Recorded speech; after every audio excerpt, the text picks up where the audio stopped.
안녕하세요. 다올 행정사 사무소 운영하고 있는 박유봉 행정사입니다. 잘 지내셨나요? 네, 오늘은 제가 비영리 법인 설립에 대한 그 절차, 진행 사항에 대해서 여러분들께 좋은 꿀팁을 알려드리도록 하겠습니다. 요즘에 이렇게 어떤 비영리 단체나 또는 비영리 민간단체를 구성을 하시고 또는 기업을 운영하시면서 이걸 좀 더 활성화하면서도 영리적이지 않은 목적의 그런 어떤 법인을 설립을 하기 위해서 고민을 하시는 분들이 굉장히 많이 있습니다. 그래서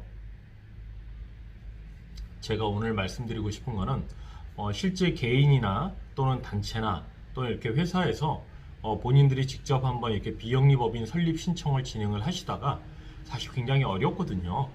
자료들도 많고 이 내용이 맞는지 틀리는지 누군가에게 검토도 받아야 되는데 사실 그러한 부분들이 굉장히 어렵다 보니까 저와 같은 이제 비영리 법인 설립위에 전문가들을 이렇게 찾아오게 됩니다. 그래서 저 같은 경우는 이제 실제로 행정안전부에 비영리 법인 설립 진행에 대해 가지고 제가 그 주무관들하고 검토를 사전 검토를 이렇게 해주는 일을 예전부터 좀 하고 있습니다.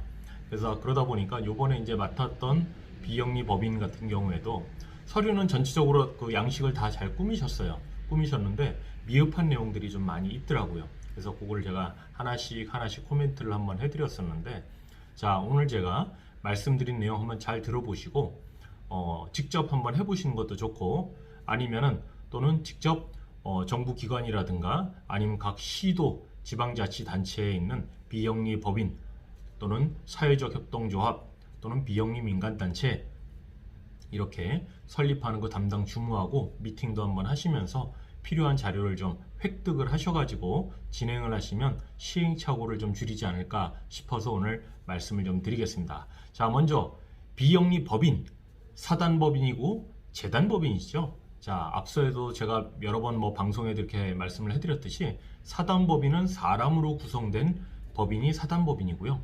다 재단은 말 그대로 돈입니다. 돈으로 구성된 재원으로 구성된 법인이 재단법인이죠. 그러다 보니까 실제 금액적인 부분에서 봤을 때 민법에서 이게 딱 정해져 있지는 않습니다. 하지만 각 정부기관이라든가 각 시도 지방자치단체에서는 사단법인, 법인으로서 운영할 수 있는 기본 재산을 한 5천만 원 정도 범위로 책정돼 있다라고 이렇게 생각을 하시면 되고요. 그 다음에 재단법인 같은 경우에는 적게는 3억 원에서 많게는 한 9억 원 정도까지 재단법인의 기본재산 책정 금액으로 이렇게 제시하고 있습니다. 그래서 그런 부분들은 여러분들이 내 주 사무소를 설치하는 지역에 있는 각 시도라든가 아니면 정부 기관에 어느 정도의 기본재산을 준비를 해야 되는지 미리 확인을 좀 하실 필요가 있겠죠. 네, 그 부분이 좀 키워드고요. 그 다음 두 번째 키워드가 바로 이 비영리 법인을 설립할 때 설립 취지에 맞춰가지고 발기인이 나와야 됩니다. 이 발기인을 처음에 이렇게 모이시는 분들이 20명, 30명, 40명 이렇게 하다 보니까 이분들을 전부 다 발기인으로 두시는 경우가 있어요. 자, 이 발기인이 왜 중요하냐면 여러분들이 이 비영리 법인이나 비영리 민간단체나 사회적 협동조합을 만들 때도 마찬가지예요. 이 발기인들이 무엇을 합니까? 정관하고 창립총회 회의록, 의사록이라고 그러죠. 의사록에 날인과 간인을 해야 됩니다. 날인과 간인을 매 페이지마다 다 하셔야 되는데 수명, 30명 되면 어떻게 할까요? 도장도 아마 헷갈려서 사용 못 하실 것 같아요. 제가 강조해드리지만 발기인은 최소 5명에서부터 많게는 8명 이내로 제한하시는 게 가장 합리적인 비영리 법인 설립의 발기인 구성이다라는 거, 그 꿀팁입니다. 그거 꼭 기억해 주시고요. 그 다음에 이 양식은 사실 아시다시피 외교통상부라든가 국방부도 좋고요. 아니면 중소벤처기업부 이런 처부에 그 담당 주무관들한테 전화 한번 하셔가지고 비영리 법인 설립하려고 하는데 필요한 이런 비영리 법인에 대한 양식 자료 좀 한번 얻고 싶다라고 하면 요즘에 이메일로 여러분들 다 보내드립니다. 그래서 그 내용을 한번 받아보시고 직접 한번 진행을 해주시면 되고 그 다음에 이제 중요한 게 앞서 말했던 정관이죠. 자, 정관에는 이제 사업이 들어갑니다. 이 사업에는 너무 많이 들어가면 안 돼요. 사업은 딱 핵심적인 내용. 저소득층을 위해서 내가 봉사활동을 하겠다. 아니면 뭐 안전진단협회를 만들어가지고 내가 안전진단과 관련한 어떤 그런 연구라든가 아니면 어떤 사회적 활동을 좀 하겠다라는 그런 제한된 범위 내에서 많게는 한 4-5개 정도로 사업 규모를 좀 딱 줄이시는 게 좋아요. 왜 정관에 있는 사업 규모를 줄이는 게 좋냐? 이거는 왜냐하면 사업 계획서하고 연계가 되기 때문입니다. 정관에 나와 있는 이 사업에 대한 내용이 결국은 사업 계획서를 만들 때 각 사업 계획의 1번, 2번, 3번, 4번 그 제목별로 정말 구체적인 세부 사업 계획을 작성을 하셔야 됩니다. 그렇기 때문에 이게 장황하게 너무 많거나 또는 영리적인 목적의 사업의 내용이 들어간다면 이거를 심사하는 기관 입장에서는 곤란하겠죠. 제한될 수밖에 없습니다. 보완 요청을 받을 수밖에 없어요.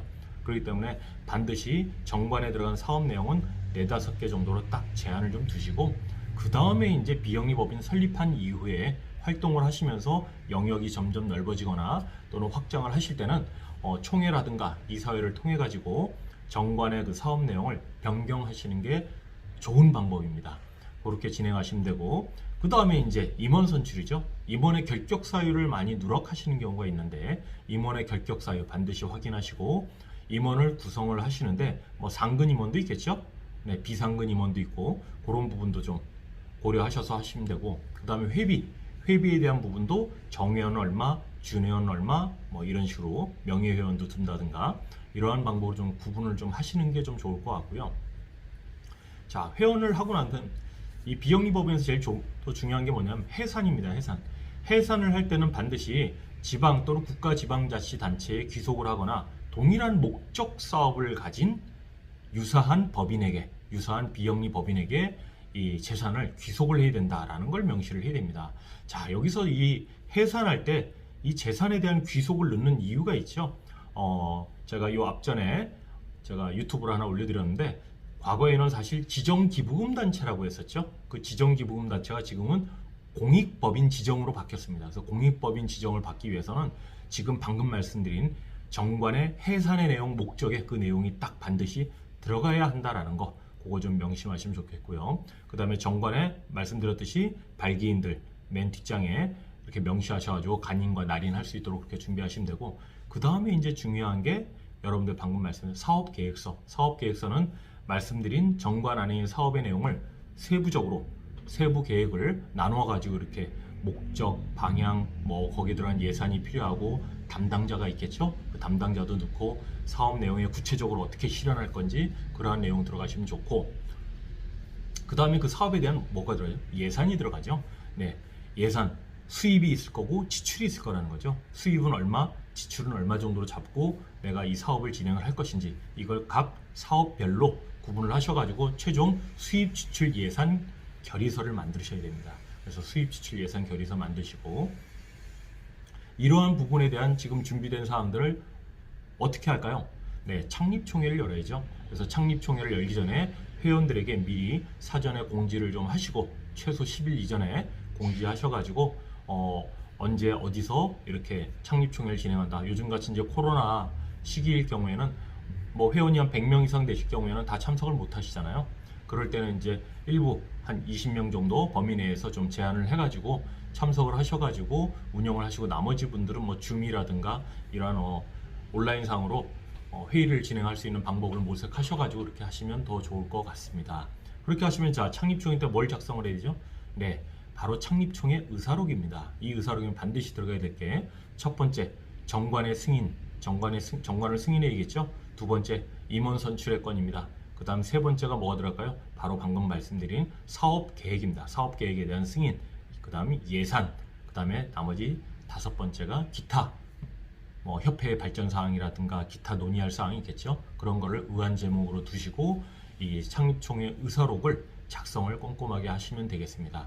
하시고 이것도 마찬가지 발기인들이 다 날인과 간인을 해야 된다라는 거. 그 다음에 앞서 말씀드린 뭐 기본 재산에 대한 목록도 만드셔야 되고 보통 재산, 운영 예산이죠. 이거에 대한 목록도 또 만들으셔야 되고 그 다음에 주사무실에 대한 부동산 임대차 계약서 요것도 반드시 또 첨부를 해야겠죠. 그 다음에 법인이기 때문에 법인 인감도장, 대표 인감 그것도 이제 하나 양식을 만드셔야 되고 그 다음에 회원 명부도 있어야겠죠. 회원 명부도 만드셔가지고 실제 창립총회 때 참석했던 회원들 사인도 좀 받아놓으시면 좋은 꿀팁이 될 것 같습니다.